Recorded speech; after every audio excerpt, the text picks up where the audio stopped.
El devenir y el tiempo sin instante. Si la división infinita del tiempo impide fijar un instante último donde el cambio ocurra, entonces el devenir no puede entenderse como una simple sucesión de estados discretos.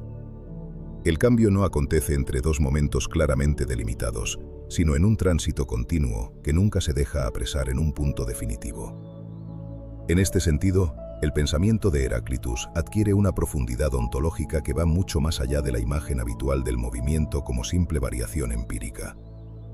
Heráclito no afirma únicamente que las cosas cambian, sostiene que el cambio es constitutivo del ser. No hay un ser primero que luego se modifique.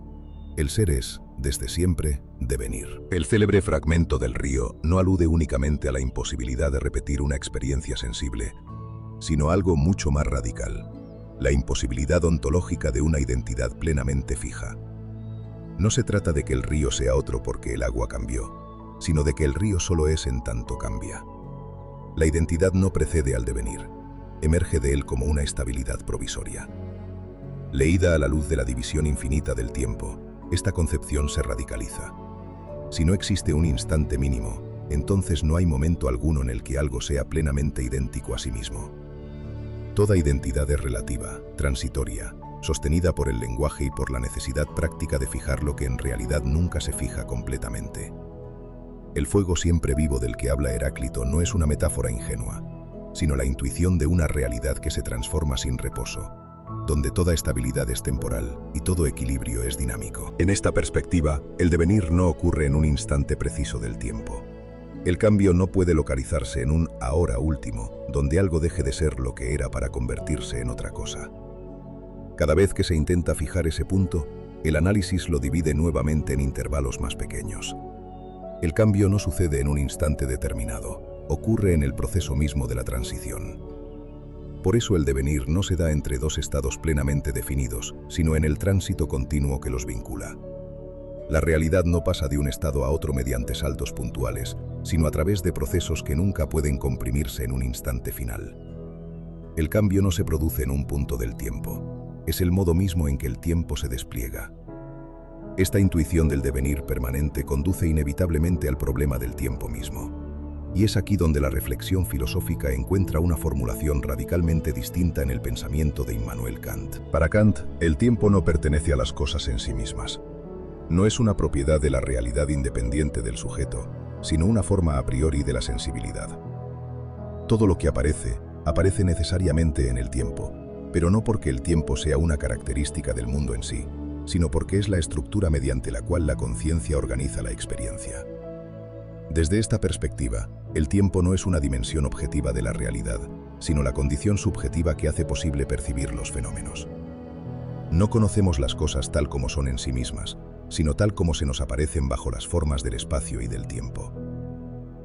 Esta concepción representó una revolución filosófica decisiva. Kant logró mostrar que muchas de las dificultades del pensamiento, entre ellas las paradojas del infinito, no surgen necesariamente de las cosas mismas, sino de la estructura del conocimiento humano. Sin embargo, esta solución tiene un costo ontológico considerable. Desplaza el problema del ser hacia el sujeto. Allí donde la tradición materialista intenta comprender las propiedades reales del mundo, el idealismo kantiano tiende a interpretarlas como condiciones de la experiencia. Desde una perspectiva materialista dialéctica, esta conclusión resulta problemática.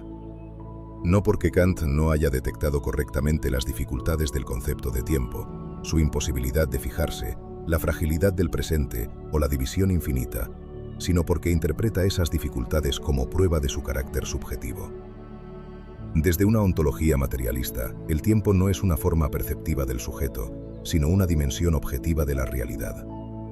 Es tan constitutivo como la materia y el espacio. No hay materia fuera del tiempo, ni tiempo vacío de materia, ni espacio neutral donde los procesos simplemente acontezcan. Todo lo real es necesariamente espacio temporal material. La propia ciencia contemporánea ofrece múltiples indicios de esta realidad objetiva del tiempo. La noción misma de velocidad, por ejemplo, sería imposible de definir si el tiempo fuera una construcción puramente subjetiva. La velocidad expresa la relación entre espacio recorrido y tiempo transcurrido. Si el tiempo no existiera como dimensión real de los procesos físicos, ningún cuerpo podría moverse con una velocidad determinada. Algo similar ocurre con la segunda ley de la termodinámica formulada por Rudolf Clausius y desarrollada estadísticamente por Ludwig Boltzmann. Esta ley establece que la entropía de los sistemas tiende a aumentar, lo que introduce una dirección objetiva en los procesos naturales. El calor fluye espontáneamente de los cuerpos más calientes a los más fríos, y no al revés. Esta irreversibilidad expresa una flecha del tiempo inscrita en la propia dinámica de la naturaleza. La física moderna profundizó aún más esta comprensión. La teoría de la relatividad desarrollada por Albert Einstein mostró que el tiempo forma parte de la estructura física del universo. El tiempo puede dilatarse según la velocidad de los cuerpos o la intensidad de los campos gravitatorios. Estas variaciones no dependen de la conciencia humana, sino de las propiedades objetivas del espacio-tiempo. La cosmología contemporánea ofrece indicios todavía más contundentes. Las observaciones realizadas por Edwin Hubble demostraron que el universo se encuentra en expansión. Las galaxias se alejan unas de otras en un proceso que revela la existencia de una evolución física del cosmos. Aún más reveladora fue la detección de la radiación de fondo cósmico realizada por Arno Penzias y Robert Wilson. Esta radiación constituye una huella material del universo primitivo y proviene de procesos ocurridos cientos de miles de años después del origen del cosmos. Estos fenómenos no dependen de la presencia humana ni de la estructura de la conciencia. Ocurrieron miles de millones de años antes de la aparición de cualquier observador. El universo conserva en su propia materia las marcas de su evolución temporal.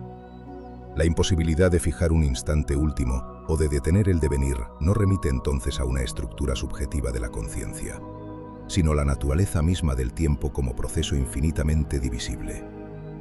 En este sentido, la oposición con Kant no es secundaria ni circunstancial. Se trata de una diferencia estructural entre dos tradiciones filosóficas profundamente distintas: el idealismo, que traslada las aporías del ser al sujeto, y el materialismo, que las asume como expresión de una realidad en permanente transformación. Allí donde Kant encuentra condiciones trascendentales de la experiencia, este trabajo sostiene condiciones ontológicas de lo real.